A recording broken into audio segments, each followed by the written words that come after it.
Twitter Blue is a paid subscription service that offers a range of additional features and benefits to Twitter users.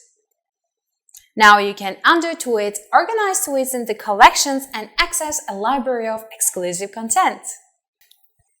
You'll also be able to customize app icons and themes, as well as the top articles feature and the reader feature for a more visually appealing reading experience.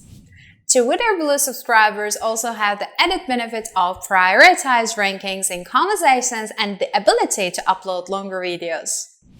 But before you sign up for Twitter Blue, it's important to pay attention to a few other details. Only Twitter accounts created more than 90 days ago are eligible to sign up for Twitter Blue.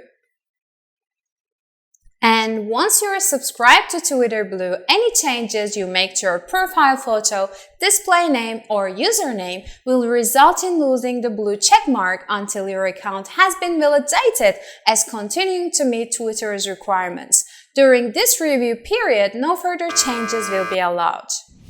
Overall, if you're a frequent Twitter user and your account meets the eligibility requirements, Twitter Blue might be worth checking out on the web or iOS with localized pricing starting at $8 per month in available countries. Follow PopUp Smart for more, and I'll see you next time.